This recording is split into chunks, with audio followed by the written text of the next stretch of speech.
हनुमान जी महाराज की जय। सांचे दरबार की जय।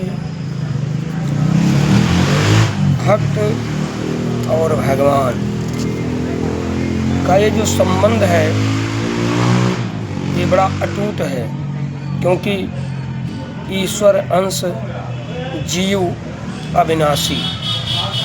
ईश्वर का ही अंश ये जीव है जो माया रूपी हवा में भटक करके और मेरा तेरा मैं मोर आदि में लगा हुआ है।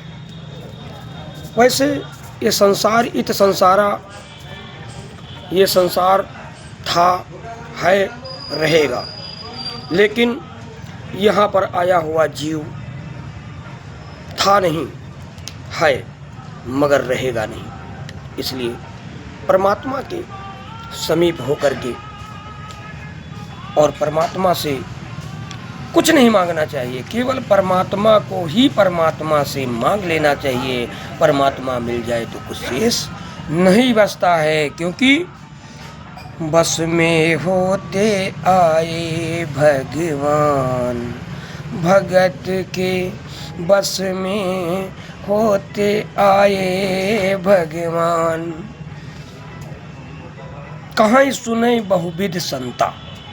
ये जो संत हैं ये बहुत नाना प्रकार के वाणी से भगवान की चर्चा करते हैं। कि एक बार था स्थानाम चा कथा, कथा करते हैं, कथा कहते हैं, कथा सुनाते हैं और कथा सुनते हैं।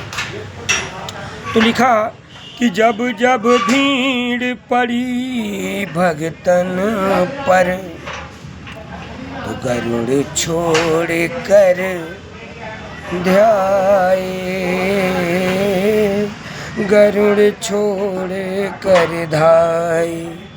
भगतन ने ऐसा डाला फंदा, आप बने प्रभु नाई नंदा। प्रेम में चरण दबाए, प्रेम में चरण दबाए। भगवान भक्ति के बस में होते आए। भगवान भक्तों के बस में हो जाते हैं। केस पकड़ कर कंस पछाड़ा, साधु बन के रावण मारा। केस पकड़ कर कंस पछाड़ा, साधु बन के रावण मारा।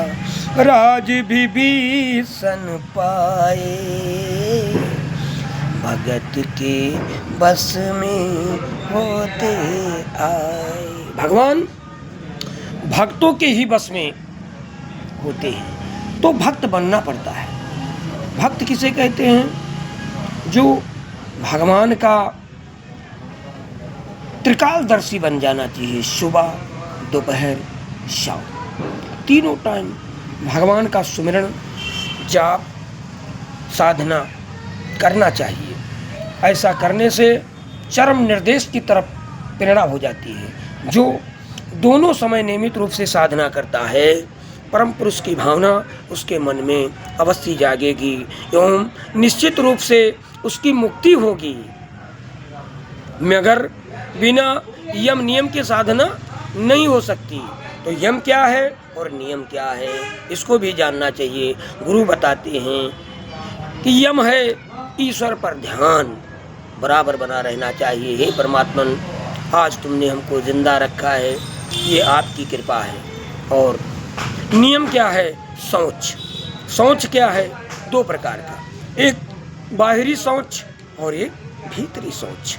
जब तक हम भीतरी शौच को नहीं शुद्ध करते, बाहरी शौच से कोई फर्क नहीं पड़ता है, क्योंकि सुमिरन केवल अंदर से होता है, सांसों के द्वारा चलता है, जिसमें मुख न खुलने पाए, खुलने न पाए होंठ, कह जाएं बहुत कुछ, तब होता है सुमिरन। और भजन, भजन में शब्दों को भाव के द्वारा स्पष्ट किया जाता है उसे भजन कहते हैं। और कीर्तन किसे कहते हैं? कीर्तन को उल्टा जाए तो उसे नर्तकी कहते हैं। और नर्तकी का मतलब होता है नाचने वाला। जब तक आपकी दसों इंद्रियां नाच ना जाएं तब तक कीर्तन नहीं होता है। इसलिए सभी भक्तों से अनुरोध है कि हमारे इस चैनल को सब्सक्राइब, लाइक, कमेंट जरूर करें। और निवेदन है कि अटूक वाणी को श्रवण करें। ये भगवान की असीम कृपा है, क्योंकि मांग कर लाए थे जिंदगी 4 दिन, 2 आरजू में कट गए 2 इंतजार में। अब कुछ शेष बचता नहीं है, हाय हाय लगी रहती है। इसको निपटाने के लिए, इससे निपटने के लिए, इससे लड़ने के लिए हमको केवल भगवान का ही सहारा, श्री हनुमान जी महाराज जी का सहारा लेना पड़ेगा। बिना श्री हनुमान जी महाराज जी के कृपा से हम भवपार श्री राम जी के दरबार नहीं पहुंच सकते हैं। इसलिए बोलो श्री हनुमान जी महाराज की जय, बोलो श्री सीताराम जी महाराज की जय, बोलो गुरुदेव भगवान की जय, बोलो खड़े बाबा की जय। आज के आनंद की जय। आज का विचार आप सभी भक्तों के बीच में अच्छा लगे तो लाइक कमेंट जरूर करें। धन्यवाद। सब्सक्राइब करें।